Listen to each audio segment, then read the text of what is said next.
Olá, queridos. Eu continuo me chamando José Edson e esses dias são marcados de tantas incertezas, de medo, de adaptações, são escolhas difíceis e complicadas.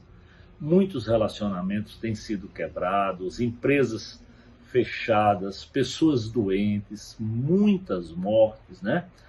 E a Bíblia tem episódios em que o povo de Deus também passou por problemas bem complicados. E eu quero hoje, com muito carinho, te convidar para apreciarmos o que o profeta Jeremias, que foi para o exílio com o povo de Deus, tem para ensinar ao meu coração e ao teu coração.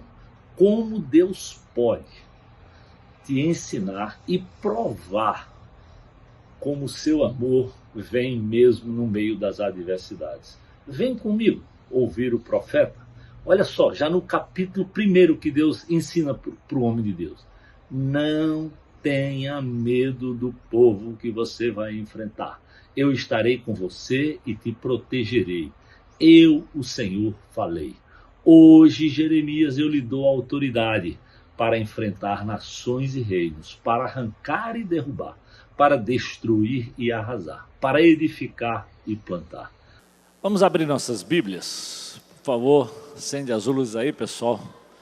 No livro de Jeremias. Olha, eu quero lhe dizer que hoje não deu para colocar o texto aí no boletim, porque nós vamos praticamente passear no livro, em boa parte, vamos dizer assim, do livro de Jeremias. Eu já preguei uma mensagem semelhante a essa um dia na quarta-feira e no domingo de manhã. Ou seja, ler o livro de Jeremias, meu amado, talvez até nesse momento em que nós estamos, ou estávamos, né, nos preparando para uma eleição, é de muito consolo e de muito conforto. Porque no livro de Jeremias, o povo de Deus está no exílio, ou seja, o povo está debaixo de uma autoridade completamente pagã, completamente longe de Deus, porque o povo também já estava longe de Deus, e eles foram para o exílio exatamente já pela sua própria desobediência. Ou seja, muitas vezes, ou na maioria das vezes, o governante que é colocado lá, é colocado muitas vezes porque nós é que fazemos também as opções erradas. E a Bíblia diz que aquilo que nós semeamos, nós colhemos. Então o povo tinha semeado muita infidelidade, muito longe de Deus. E porque eles estavam tão desobedientes, tão longe de Deus, a Bíblia diz que Deus manda um outro rei vir invadir a nação de Israel, um outro governo, e levar o povo cativo. Então Jeremias narra exatamente esse momento da história do povo de Deus, em que eles estão vivendo em muita infidelidade, muito longe de Deus, e tem que ir para uma terra distante, pagã, e se submeter àquela autoridade. E quando eu digo isso é porque, mesmo no meio daquela loucura toda, Deus não deixou de cuidar do seu povo. Querido, você precisa acreditar na palavra de Deus bem mais do que na promessa dos governantes. A Bíblia diz que sobre a igreja de Jesus as portas do inferno não hão de prevalecer. Então, nós precisamos, acima de tudo, olhar para o Senhor, orar pelos nossos governantes, com certeza, mas não perca o foco de olharmos e de dependermos do Senhor.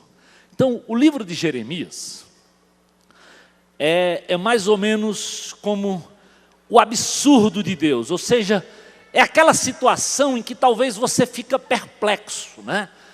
Você talvez já se deparou com situações que você diz assim, Eu não acredito que isso aconteceu dessa forma. Não pode ser. Como é que alguém faz isso?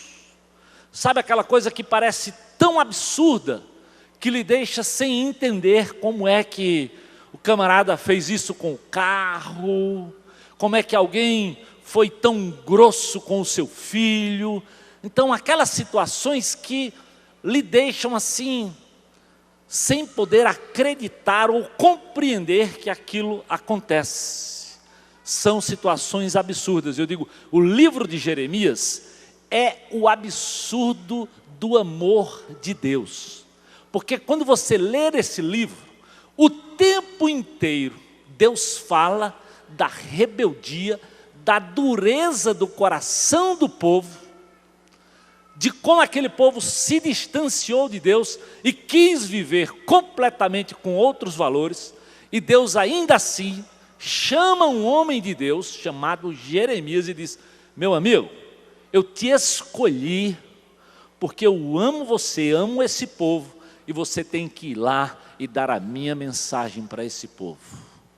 Então, Deus, meu querido, às vezes quando eu e você nos distanciamos, Ele te ama tanto, Ele me ama tanto, que Ele manda pessoas talvez que você não conhece, situações que você não imagina, para que o Espírito use e fale com você, e te traga, quem sabe, a um arrependimento, a um constrangimento pelo amor de Deus tem pela sua igreja e pelo seu povo. É assim na vida de Jeremias. Tempo difícil. O povo estava tão rebelde que esse rei que veio destruiu Jerusalém, colocou fogo na cidade. Não somente isso, levou todos os utensílios do templo lá para a Babilônia. Era no meio exatamente de toda essa loucura, de todo esse absurdo, que Deus chama Jeremias. É esse amor incompreensível, é um amor que nós não entendemos. Veja Jeremias capítulo 1, versículo 2 e 3. A Bíblia diz assim, ó: a palavra do Senhor veio a ele, Jeremias, no 13º ano do reinado de Josias, filho de Amon, rei de Judá, e durante o reinado de Joaquim, filho de Josias, rei de Judá, até o 5º mês, o 11º ano de Zedequias, filho de Josias, rei de Judá, quando os habitantes de Jerusalém foram levados para o exílio. Josias foi o último rei bom na história e na sucessão do reino. Então, depois de Josias, o povo se distanciou de Deus, entrou em rebeldia, se distanciou completamente dos valores que Deus tinha estabelecido para o povo, e Jeremias narra exatamente esse momento.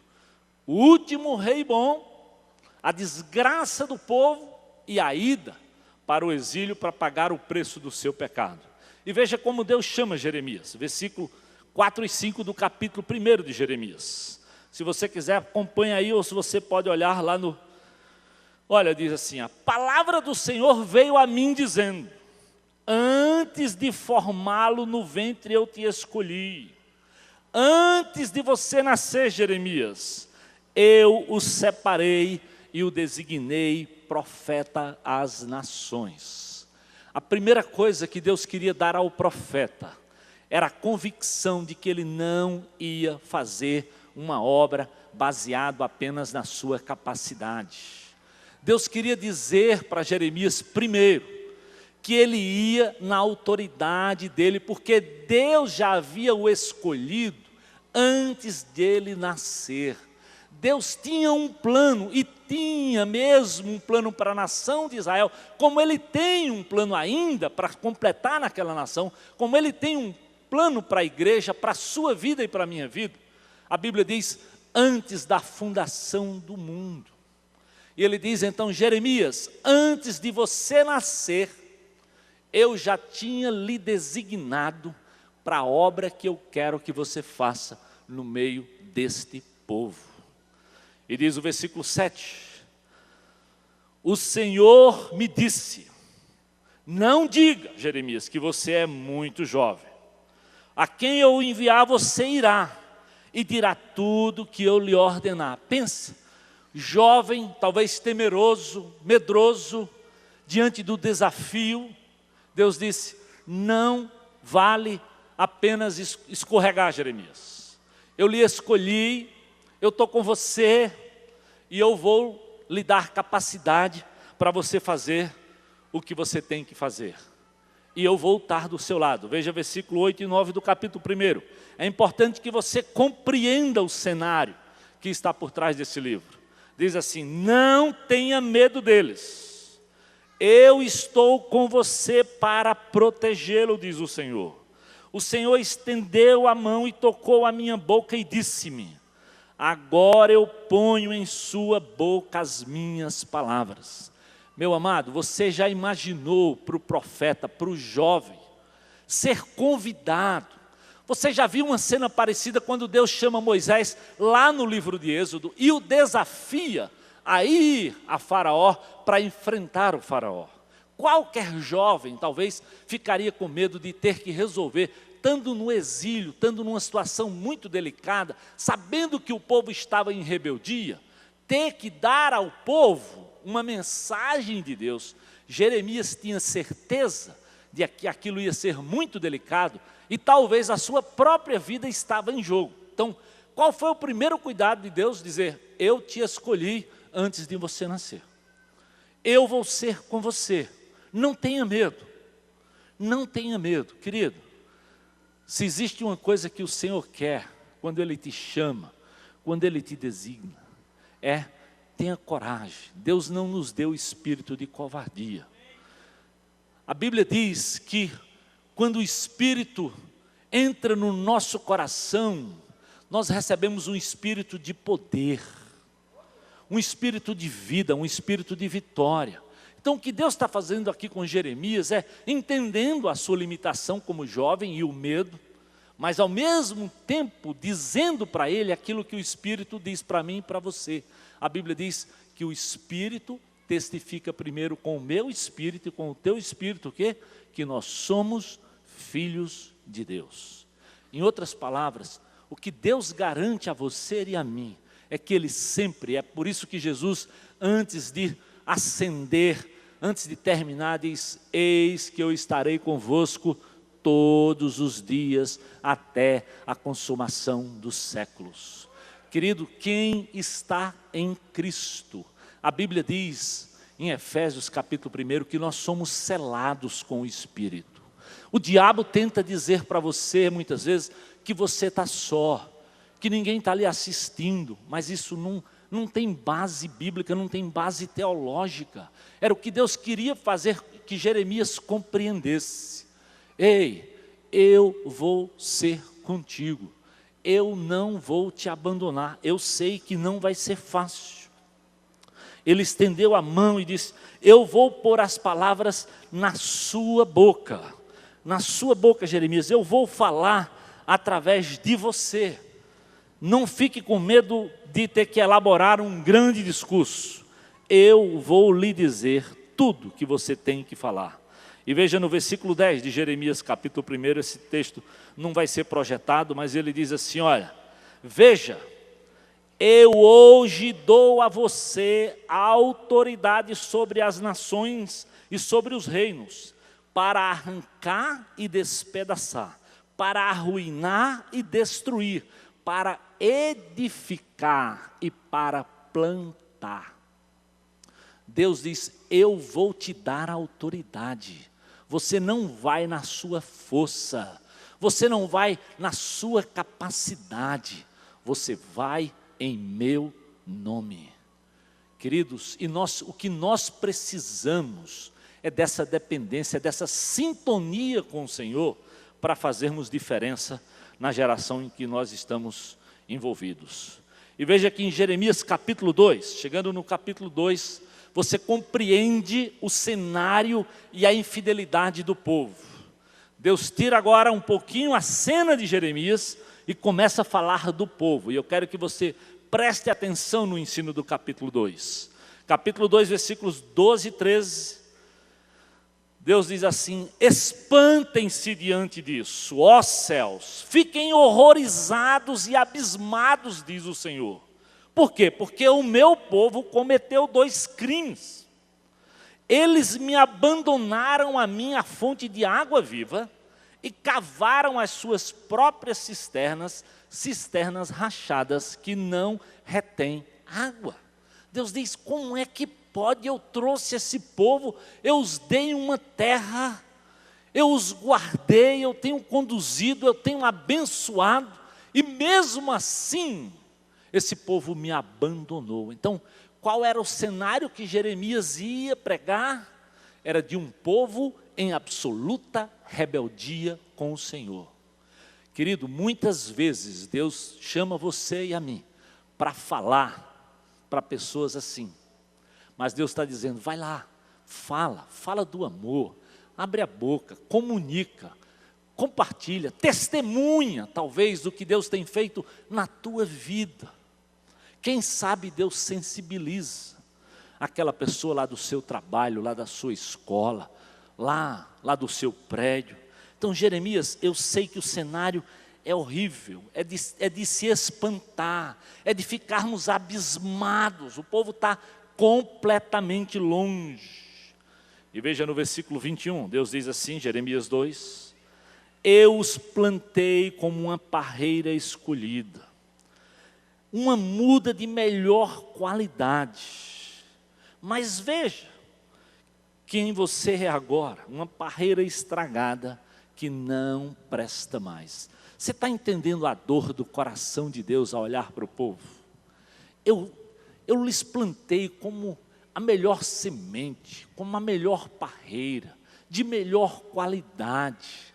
E vocês, pela infidelidade, pela distância de Deus, hoje representam como que uma parreira estragada, querido. É isso que às vezes dói no coração de Deus. É porque Ele nos ama, Ele nos dá o melhor, Ele quer o melhor, e nós fazemos as opções erradas pela dureza do nosso coração, pela nossa insubmissão, pela nossa falta de compromisso com essa palavra, pela nossa falta de tempo para orar, para pedirmos a Deus sabedoria, para dependermos dEle, para compreender que no dia a dia, todos nós, independentemente do tempo de caminhada que temos, meu amado, precisamos nos dobrar perante o Senhor, precisamos dizer: Senhor, eu não sei. A Bíblia diz para você e para mim: vós não sabeis o que sucederá amanhã. Então é preciso viver uma vida cristã de dependência, de oração, de se voltar para o Altíssimo e dizer: Senhor, não permita que eu também, assim como esse povo, apesar do Senhor nos ter me dado o melhor, eu vá viver, como Ele diz, como o povo estava vivendo, como uma parreira absolutamente estragada. Versículo 23 do capítulo 2, ele diz: veja como você pecou no vale.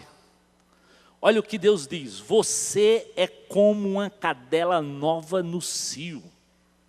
Já pensou que comparação? Deus diz: vocês estão atrás como uma cadela de qualquer cachorro, vocês se distanciaram, vocês entraram numa vida tal que não dá para acreditar. A ideia é: que absurdo, que absurdo.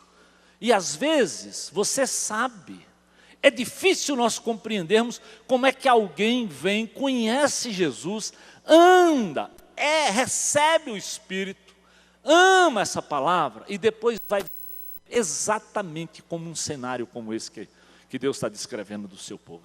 Agora, se dói às vezes no seu coração e no meu coração, querido, como pastor, imagine no coração de Deus. Eu não sei se você consegue ler o livro de Jeremias para compreender a visão e a dor do coração de Deus, que tinha dado o melhor. Talvez você que é pai, talvez você que ama uma pessoa, a quem você já deu o melhor e recebeu ingratidão, talvez você tenha uma pequena ideia do que Deus está tentando descrever aqui para Jeremias e falando do seu povo. Eu lhes dei o melhor. E vocês hoje vivem como uma cadela que procura qualquer cachorro, qualquer coisa, completamente sem compromisso e distante de Deus. Versículo 27 e 28 de Jeremias 2, Deus diz: vocês voltaram para mim as costas e não o rosto. Ou seja, vocês não olharam para mim, vocês viraram as costas.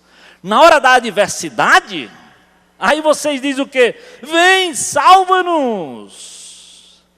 E Deus diz: e onde estão os deuses que vocês fabricaram para vocês? Que eles venham, se puderem salvá-la na hora da adversidade, porque os seus deuses são numerosos.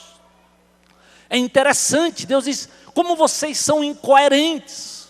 Na hora que vocês têm problemas, vocês estão vivendo, viram as costas, estão longe de mim, mas quando vem o problema, aí vocês se curvam, e vocês pedem, e vocês imploram. Querido, às vezes eu acho que nós pensamos que Deus não tem senso de justiça, porque nós andamos por os lugares mais áridos, mais longe de Deus, mas quando acontece alguma adversidade, nós clamamos como se tivéssemos com a vida absolutamente andando nos princípios de Deus, e Deus está dizendo: será que vocês não estão vendo? Será que vocês estão tão cegos, tão endurecidos, que não percebem a incompreensão das atitudes de vocês? Vocês estão aí construindo deuses, idolatrando qualquer coisa, mas quando vem a adversidade, vocês querem clamar a mim? Clamem aos deuses, clamem aquilo que vocês construíram para vocês.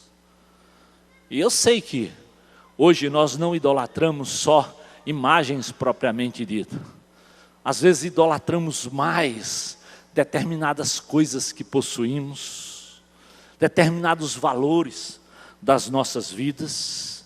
Aí você tem que examinar o seu coração e eu examinar o meu coração.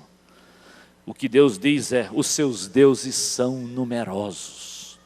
Deus conhece o coração do seu povo.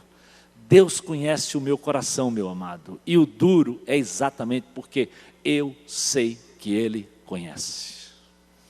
E eu não tenho como enganar ao Senhor. Eu posso enganar vocês, eu posso enganar minha família, mas ao Senhor eu não engano. A Bíblia diz que Ele conhece os meus pensamentos.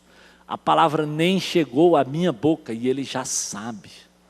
É por isso que ao Senhor nós não enganamos. É por isso que nós não podemos brincar com Deus como esse povo estava aqui brincando com o Senhor. Aí olha o que Deus diz, capítulo 2, versículo 32. Será, olha que pergunta, será que uma jovem se esquece das suas joias? Será que uma noiva se esquece dos seus enfeites nupciais? Contudo, o meu povo esqueceu-se de mim por dias sem fim. Você entende essa linguagem? O que Deus está dizendo: olha, você acha que uma jovenzinha, na época do namoro, que tem joias, que sai para namorar, vai esquecer de colocar suas joias e de ficar enfeitada? Se você for mulher aí, é que você sabe que não vai esquecer mesmo. Mas mesmo se você for homem, você sabe como ela vem sempre, né? Cuidada, e ela cuida de cada detalhe, faz parte do caráter feminino. Isso. E Deus diz: então, se isso não acontece lá, imagina uma noiva então, no dia da sua festa de casamento, esquecer dos seus enfeites? Não. Mas o meu povo se esqueceu de mim por dias sem fim. Queridos, é Deus falando com o seu povo. E talvez na tua vida e na minha vida, às vezes nós nos esquecemos de Deus, isso dói lá no coração de Deus. Não faz sentido. Deus diz: como é que pode? Alguém que vem, que conheceu, que talvez está até servindo, mas vivendo uma vida longe, distante de Deus. Deus me chama e lhe chama, meu querido, a um convívio, a uma dependência, a uma intimidade. Por isso ele diz que o justo vai andar pela fé, vai andar nesse contato, nessa comunhão, nessa caminhada gostosa. Aí no versículo 35 de Jeremias 2, e você ainda diz, sou inocente, ele não está irado comigo, mas eu passei sentença contra você, porque você disse que não pecou, porque você não leva a sério a sua mudança de rumo.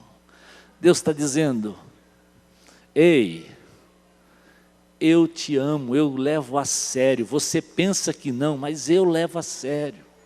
Às vezes nós andamos tão longe de Deus, tão longe que a sensação do pecador é que Deus até esqueceu que você pode fazer o que quiser e que Deus não vai requerer. Mas eu quero lhe dizer, se você for crente, meu querido, a Bíblia garante que Ele vai atrás de você e vai mesmo. Porque Ele te ama, Ele vai te disciplinar aonde você estiver. E não encare isso como uma coisa ruim. Não. A Bíblia diz que Deus te disciplina porque Ele te ama, Ele vai atrás, Ele vai buscar. O filho pródigo estava lá, o pai nem sabia, não tinha nenhum contato, mas o Espírito foi lá, fez ele comer com os porcos, acordar, perceber e voltar. O que Deus está dizendo aqui, eu levo vocês a sério. Você não me leva a sério, mas eu sei que vocês pecaram, eu sei que vocês estão andando em rebeldia. Capítulo 3, olha aí, versículo 13, o Senhor diz, volte povo infiel, pois vocês são meus. Eu vou pegar vocês, um de cada cidade, 2 de cada grupo de famílias, eu vou levá-los de volta ao Monte Sião. Deus continua clamando, indo ao encontro do seu povo, volte, vem, se arrepende, deixa o teu caminho, deixa a tua rebeldia, deixa essa escolha louca e distante. O chamado de Deus para aquele povo, querido, é o chamado de Deus para a minha vida e para a tua vida, quando nós andamos em rebeldia e nós nos distanciamos de Deus. O que eu, como pastor, não sei é por onde você anda, como você não sabe por onde eu ando. Agora, o que a Bíblia diz é que Deus sabia e sabe da história de Israel, e sabe da história da igreja, sabe da tua história e sabe da minha história. E o que a Bíblia diz é que Ele me ama e te ama de tal forma que Ele diz, volta, volta, mesmo quando você está infiel. Por quê? O que é que a Bíblia diz? Que Ele permanece fiel, mesmo quando nós estamos vivendo na infidelidade. Esse é o amor de Deus, não muda, querido, não muda. Por isso, quando nós olhamos para o Senhor, quando nós olhamos para esse amor como modelo para o casamento, eu quero lhe dizer, eu me assusto, porque eu sei que isso não é produzido por esse coração ruim, isso só pode ser produzido por uma intervenção de Deus na minha vida, só pode ser produzido por uma intervenção de Deus na minha vida. Então o Senhor diz, vem, capítulo 4, versículo 19, Deus fala de uma dor que Ele não pode suportar. Lê esse texto, dor, sofrimento. Versículo 22, Ele diz, o meu povo não tem juízo, eles não me conhecem, eles estão vivendo como crianças tolas que não compreendem as coisas. Para fazer o mal eles são espertos, não sabem fazer o bem. Será que também vivemos assim nos dias de hoje? Será que Deus está clamando um clamor parecido na minha vida e na tua vida? Dizendo, olha, para o mal vocês são muito espertos, vocês sabem, vocês maquinam, vocês planejam. Esses dias eu li uma estatística, que no Brasil hoje, já se rouba mais através de computadores e de cartões do que a turma que vai lá fazer o assalto mesmo. Ou seja, os roubos virtuais, mas que na verdade são reais, o dinheiro entra, já são até maiores do que aquele ladrão que vai lá e se expõe. Então, para maquinar o mal, os espertos estão sempre buscando. E aqui o povo de Deus estava exatamente nessa onda. Mas para fazer o bem, talvez é muita ingenuidade, viver vida cristã, orar, gastar tempo lendo Bíblia, ir à igreja, se dobrar, frequentar grupo pequeno, viver família. Não. No dia de hoje, isso já era. Essa sociedade quer mais. Talvez a esperteza é algo mais. Deus diz, será? Era o que o povo estava fazendo. Capítulo 5, versículo 7. Dê uma puladinha aí na sua Bíblia, capítulo 5, versículo 7. Deus diz assim, Deus pergunta, por que é que eu devo perdoar os pecados do meu povo? Eles me abandonaram, estão jurando por deuses que de fato não são deuses. Eu alimentei meu povo até que ficasse satisfeito, mas eles cometeram adultério e gastaram o seu tempo com prostitutas. Deus diz, como é que pode? Como é que eu vou cuidar de vocês? Por que é que eu tenho que perdoar se vocês insistem em viver em rebeldia? Querer perdoar, meu querido, Deus sempre quer. A Bíblia diz, se nós confessarmos os nossos pecados, Ele é fiel e justo para nos perdoar os pecados. Todo aquele que confessa o seu pecado e deixa, a Bíblia diz o quê? Alcança misericórdia. O problema é que às vezes você não quer deixar, você está tão obstinado, tão acostumado, tão bem com o seu pecado de estimação, que você pensa que Deus já nem percebe mais, porque o duro é que o diabo te engana de tal forma, te escraviza de tal maneira, que você pensa que Deus não percebe mais, que você, quem sabe, está lá acessando pornografia. Não, ninguém está vendo. Que você está escravo, quem sabe, de vícios que não agradam a Deus. Mas, querido, Deus sempre está de olho. A Bíblia diz que Ele te acompanha e que Ele me acompanha todo o tempo, porque o Espírito habita em nós. Então Deus estava de olho no seu povo. Ó comunidade, capítulo 5, versículo 15, de Israel, declara o Senhor, eu estou trazendo, olha o que Deus diz, de longe uma nação para atacá-los, uma nação muito antiga e invencível, uma nação cuja língua vocês nem conhecem, cuja fala vocês não entendem. Deus diz, eu amo tanto vocês, estou tão mal com o pecado de vocês, que eu estou trazendo de longe uma nação para ir lá e fazer disciplina para vocês. Querido, às vezes você não tem noção como Deus pode trazer uma disciplina na minha vida e na tua vida. Talvez você não entenda, eu também não entendo. Nós nunca entendemos no momento da dificuldade e da tribulação. Sempre nós pensamos e queremos nos rebelar contra o Senhor. Às vezes precisa tempo, precisa peia, precisa Deus fazer como fez com o filho pródigo, comer com os porcos, provar da alfarroba para dizer, não aguento mais. Eu confesso, eu vou voltar, e vou voltar não como filho, mas vou voltar como empregado, mas eu vou voltar para o Senhor. Oh, querido, eu espero que não precisa chegar tão longe, apesar de saber. Eu lembro conversando com o Nelson, o pessoal do Celebrando diz, olha Zé, infelizmente, às vezes só no fundo do poço, só no fundo do poço, é que nós realmente acordamos.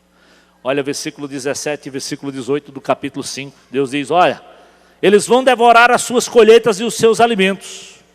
Eles vão devorar os seus filhos e as suas filhas. Eles vão devorar as suas ovelhas, os seus bois, as suas videiras, as suas figueiras. Eles vão destruir a fio da espada as cidades fortificadas nas quais vocês confiam.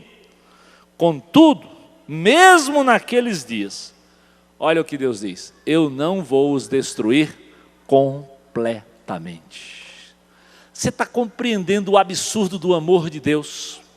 Mesmo com toda a rebeldia, dureza, Deus diz: olha, vocês vão perder muitas coisas, mas eu não vou destruí-los completamente, porque eu amo. É aquilo que ele diz para a igreja, mesmo a igreja sofrida, que passa, e às vezes você passa, e passamos, mas ele diz que não vem aquilo que nós não podemos suportar. Ele quer nos acordar, Ele quer nos chamar, Ele quer nos trazer de volta. Esse é o amor de Deus. Versículo 23 a 25 do capítulo 5, ele diz: esse povo não tem coração, é obstinado e rebelde. Se afastaram, foram embora. Dizem lá no íntimo: temamos o Senhor, não temamos o Senhor nosso Deus, aquele que dá chuvas do outono, da primavera no tempo certo, que nos assegura as semanas da colheita. Porém, os pecados de vocês têm afastado de vocês essas coisas. As faltas de vocês é que os têm privado de bens. Não é Deus que não quer abençoar, não, meu amado. Deus continua dizendo: eu quero abençoar. Vocês é que têm feito opções erradas e por isso vocês estão colhendo aquilo que vocês têm semeado. É difícil que a gente acorde para entender da bondade e do amor e da disciplina de Deus nessas horas. E aí o povo busca uma falsa religiosidade quando chega no capítulo 7. Eu quero caminhar rápido. Olha no capítulo 7, versículo 9 a 11. Vocês pensam que podem roubar, matar, cometer adultério, jurar facilmente, queimar incenso a Baal, seguir outros deuses que vocês não conhecem e depois vir e permanecer perante mim nesse templo que leva o meu nome, e dizer: estamos seguros para continuar com todas essas práticas repugnantes? Esse templo que leva o meu nome tornou-se para vocês um covil de ladrões. Cuidado, eu mesmo estou vendo isso, declara o Senhor. Será que vocês estão tão cegos, tão longe, que não estão compreendendo? Amado, isso é palavra de Deus para o seu povo. Isso tem que se aplicar para o meu coração e para o teu coração. É como se Deus estivesse clamando na minha vida sobre: será que eu tenho andado de forma coerente ou tão incoerente, que busco uma religiosidade tão hipócrita como aquelas com quem Jesus confrontou, como que esse povo aqui viveu? Deus diz: será que vocês não estão percebendo? Vocês vivem por aí e depois vocês vêm para o templo e acham que eu vou me revelar e vou ensinar e vou falar para vocês dessa forma. Querido, isso aqui é o choro do coração de Deus pelo seu povo. É o choro do coração de Deus pela minha vida, pela tua vida. Eu espero que isso haja uma aplicação para nós nos dias atuais, que você avalie a sua vida, que eu avalie a minha vida, como estava a nação de Israel diante do Senhor. Olha Jeremias, versículo 16, o que é que Deus diz? Não ore mais por esse povo, não faça súplicas ou pedidos em favor deles, não intercedam por eles junto a mim, pois eu não ouvirei. Calma, eu preciso ensinar a esse povo. Eles estão me provocando, versículo 17, pergunta o Senhor. Capítulo 9, ele diz: sou eu que vou refiná-los e prová-los. Capítulo 9, versículo 7, Deus diz: eu vou agir. Que mais posso eu fazer pelo meu povo? Por isso, meu amado, a disciplina é prova do amor de Deus. Deus diz: eu vou agir, eu vou refiná-los. Eu vou dar um jeito de trazê-los de volta. E ele vai agir exatamente. Ele diz: não se glorie o sábio na sua sabedoria. Capítulo 9, 23, 24. Nem o forte na sua força. nem o rico nas suas riquezas. Quem se gloriar, glorie-se nisso, em compreender-me, em conhecer-me, pois eu sou o Senhor, eu ajo com lealdade, com justiça e com retidão sobre a terra. É dessas coisas que eu me agrado. Deus diz, volta-se para mim, Israel. Deixa de procurar na tua sapiência, na tua capacidade, na tua intelectualidade, naquilo que tu acha que é o teu poder. Dinheiro, fama, quem sabe? Volta para mim, olha para mim. Acredite que eu te amo e que eu quero te dar dias bem melhores. Quando chega no capítulo 20, eu quero caminhar mais rápido, aparece um sacerdote, abra lá em Jeremias capítulo 20, aparece um sacerdote chamado Pazur, e aqui esse camarada vai agora arrumar problema sério para Jeremias, capítulo 20, nós estamos já terminando, e ele diz assim, olha, quando o sacerdote Pazur, filho de Imer, o mais alto oficial do templo do Senhor, ouviu Jeremias profetizando, eu estou lendo o versículo 1, aí olha o versículo 2, ele mandou espancar o profeta e prendê-lo no tronco que havia junto à porta superior de Benjamim no templo do Senhor. Então, a borracha, a bronca, sobrou para o coitado do profeta.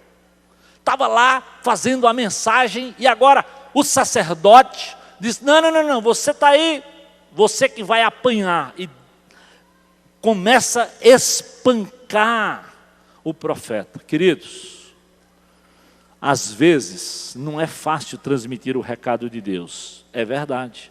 Às vezes podemos passar por situações delicadas. E olha o que Jeremias diz no versículo 6. E você, Pazur, todos os que vivem em sua casa irão para o exílio, para a Babilônia. Você pensa que não vai sobrar para você? Vai. Vocês vão morrer, vocês serão sepultados. E todos os seus amigos. Jeremias, mesmo com toda essa ameaça, não deixa de transmitir o recado de Deus.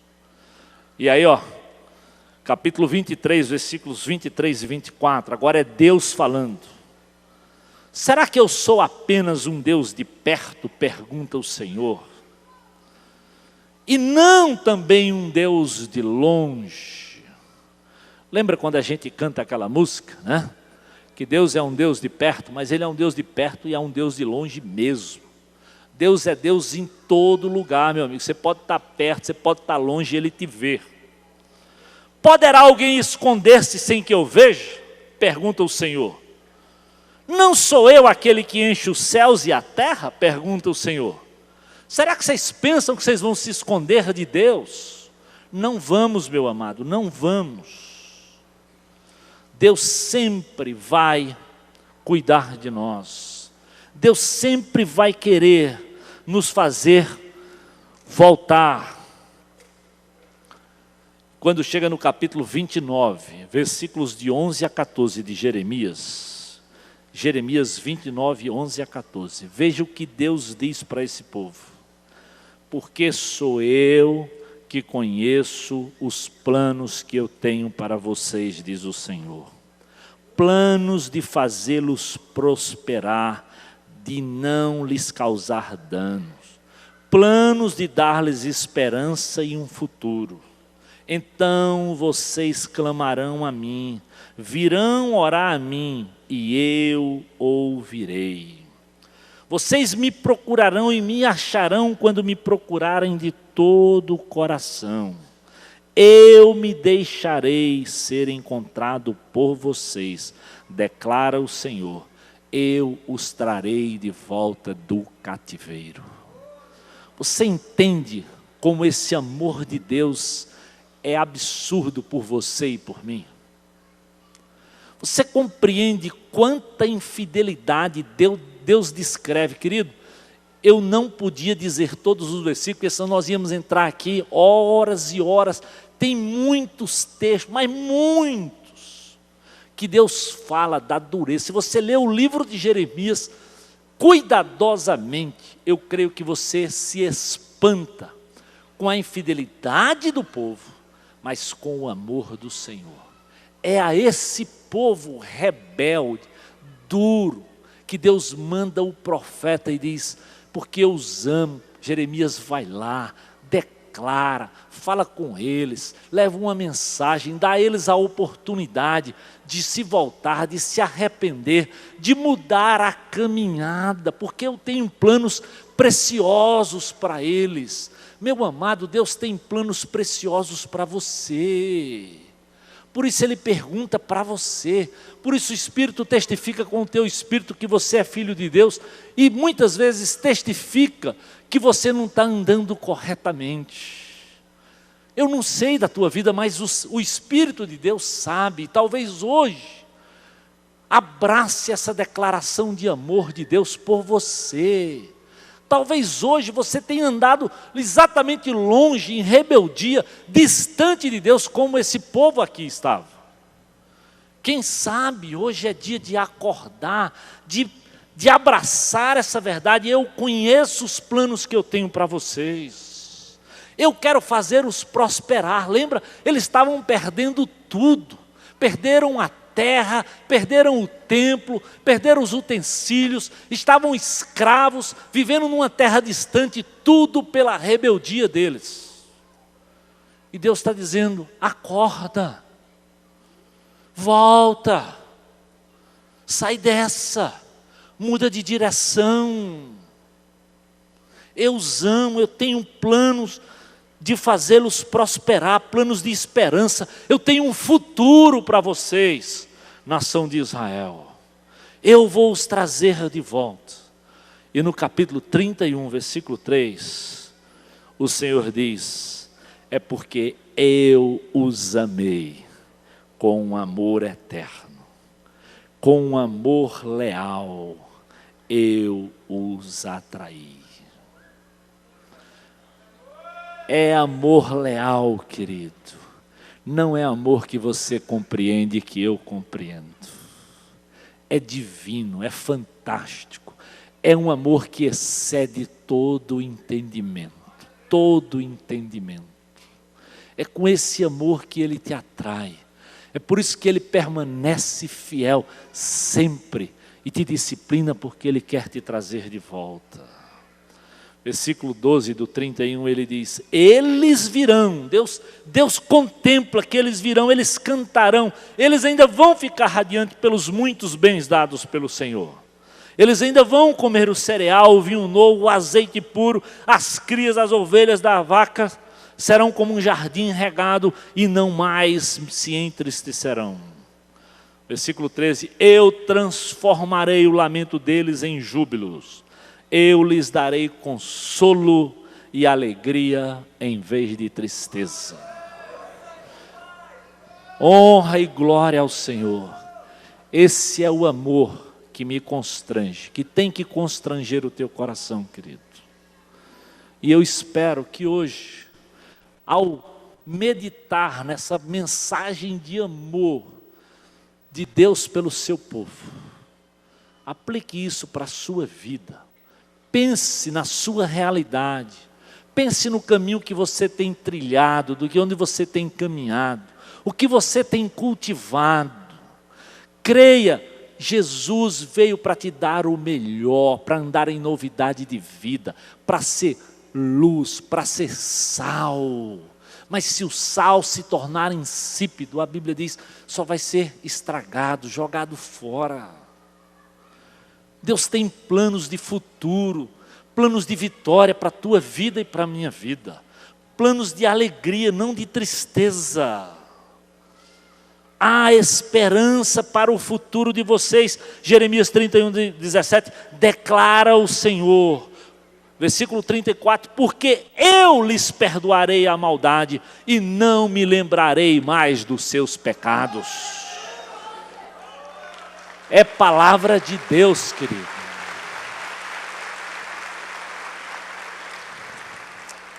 Só Ele, querido, só Ele pode te amar assim, me amar assim. trazer perdão para os meus pecados, me dar palavra de ânimo, me dar palavra de vida. Eu espero que um pouco dessa preciosidade desse livro fique hoje no seu coração, para que você analise sua vida e veja por onde você tem trilhado. Será que o caminho desse povo de rebeldia, longe de Deus, de insensatez, ao invés de olhar rosto para o Senhor, tem virado as costas? Mas Ele te ama, Ele te amou com amor leal. Ele não quer que você viva em tristeza, Ele quer lhe dar alegria. Por isso que Paulo escreve para os filipenses: nele eu posso todas as coisas. Com a presença de Jesus, querido, Paulo diz, mesmo não tendo nada na despensa, mesmo passando por situações de privacidade, quando a nossa comunhão com Deus está perfeita, ele diz, eu sei que Ele me fortalece e me dá vitória. Então, quem sabe hoje é dia de avaliar a sua própria vida e dizer, eu não quero caminhar caminhos assim. Eu preciso me voltar para o Senhor. Eu preciso me sensibilizar por esse amor tão tremendo, por esse absurdo de Deus, de ver a fidelidade e de quanto Ele te ama, de como Ele me ama. Vamos orar. Oh Deus, obrigado, porque eu sei que o Senhor tem planos para nós. O Senhor conhece o nosso coração. Planos de nos fazer prosperar. Não planos de nos causar danos. Planos de nos dar esperança e um futuro de vitória. Oh Deus, nos faz clamar ao Senhor. Nos faz ouvir a Tua palavra, Senhor. Para que a gente saia dessa dependência e dessa entrega ao pecado e ande como o Senhor quer em novidade de vida. Oh Deus, assim como o Senhor conhecia o coração da nação de Israel, eu sei que o Senhor conhece os corações e conhece o coração do Teu povo. E talvez hoje, meu amado, minha amada, o Espírito de Deus aplicou isso no seu coração. Eu não sei onde, mas talvez hoje o Espírito falou com você que é crente, que talvez está andando longe, de forma rebelde, distante. E hoje o Senhor está lhe chamando, quer lhe atrair, quer lhe falar de alegria, de vitória, de um plano muito superior ao que você tem caminhado. E se hoje o Espírito tem tocado e você está dizendo, eu preciso, Senhor, eu preciso voltar, eu quero mudar, Senhor, eu quero confessar o meu pecado, Senhor, eu quero andar em novidade de vida. Você que é crente em Jesus, enquanto nós estamos orando, eu quero orar por você que está dizendo, pastor, eu preciso hoje mudar, voltar-me para o Senhor. Se alguém levanta a sua mão, eu quero orar por você agora, aleluia, glória a Deus, amém, amém, amém, bem alto. Você que é crente, eu estou falando com você que é crente, que reconhece que está andando longe de Deus, que talvez hoje, assim como Deus falou para a nação de Israel, Ele está falando para você, e você está dizendo, eu sei, Senhor, eu não quero continuar nessa trilha, eu quero mudar, eu quero um caminho novo. Oh Deus, abençoa o Teu povo. E talvez você está aqui hoje e nunca encontrou Jesus, ainda continua andando por caminhos tortuosos, longe do Senhor. Mas saiba que você que está nos visitando, o Senhor também te ama, e Ele também tem um plano para a tua vida. E se você entregar a sua vida a Ele, Ele vai te dar vida, vai te dar esperança, vai te dar um coração novo. Então se você está aqui hoje, está dizendo, eu quero me encontrar com esse Jesus, eu quero confessá-lo, também onde você está, levanta a sua mão, eu quero orar por você. Alguém? Amém, glória a Deus, aleluia, aleluia, amém, amém, amém, glória a Deus, aleluia. Mais alguém aí onde você está, levanta bem alto, eu quero lhe ver. Amém, amém, glória a Deus, Senhor, Louvado seja o Senhor. Hoje é dia de se voltar para o Senhor. Amém. Glória a Deus, Senhor. Aleluia. Bem alto, bem alto. Amém. Eu quero chamar você, vem aqui, eu quero orar por vocês que aceitaram Jesus. Vamos lá. Eu quero orar por, nós queremos celebrar essa vitória. Levanta aí de onde você está. Chega aqui. Você que está perto dele, traga ele aqui para a gente orar hoje, fazer diferente. Vamos lá, vem aqui. Eu quero orar por você. Se você tomou essa decisão, nós queremos celebrar. Vamos ficar todos de pé e vamos juntos orar, celebrando essa vitória do Senhor hoje, nesses corações, nessas vidas. Você que está aí perto, venha com ele, quem sabe, para a gente dar esse abraço gostoso e dizer a esperança na pessoa de Jesus. Oh Deus, obrigado. Se você quer fazer essa decisão, chegue aqui, nós queremos orar, nós queremos agradecer a Deus pela sua vida, pela sua vitória. Oh Senhor, obrigado. Nós vamos celebrar. A Bíblia diz que quando um pecador se arrepende, há júbilo no céu. E hoje nós queremos nos regozijar, Senhor, por tudo que o Senhor fez aqui, por essas vidas aqui na presença. Pode aplaudir o nome de Jesus. Amém. Amém. Ao Senhor. Amém, Jesus. Glória ao teu nome, Senhor. Glória ao teu nome, Jesus. Louvado seja o nome de Jesus. Louvado seja o nome, Senhor. Obrigado, Jesus. Obrigado pela tua graça. Oh, maravilhosa graça que nós cantamos, que nós celebramos, que é suficiente a nós, Senhor. Oh, Deus, obrigado por essas vidas que hoje reconhecem que precisam desse Deus tão amoroso, tão cheio de graça, de bondade, de perdão. Confirma, ó Deus, cada um deles. Oh Deus, que cada um deles tem o seu nome hoje escritos no livro da vida. Aleluia, Senhor, pela vitória de Jesus nessas vidas. Obrigado pelo teu povo que hoje também reconheceu que precisa mudar de rumo e se voltar para o Senhor. Mas acima de tudo, Senhor, obrigado por esse amor que é tão tremendo, que chega a ser um absurdo para a nossa compreensão. Oh Deus, nos faz compreender e te amar mais e mais.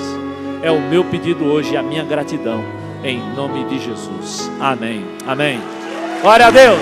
Podem aplaudir o Senhor. Vão até lá o Conexão. Deus os abençoe, querido. Amém, amém. É bom ver lágrimas de júbilo. Vamos cantar ao Senhor.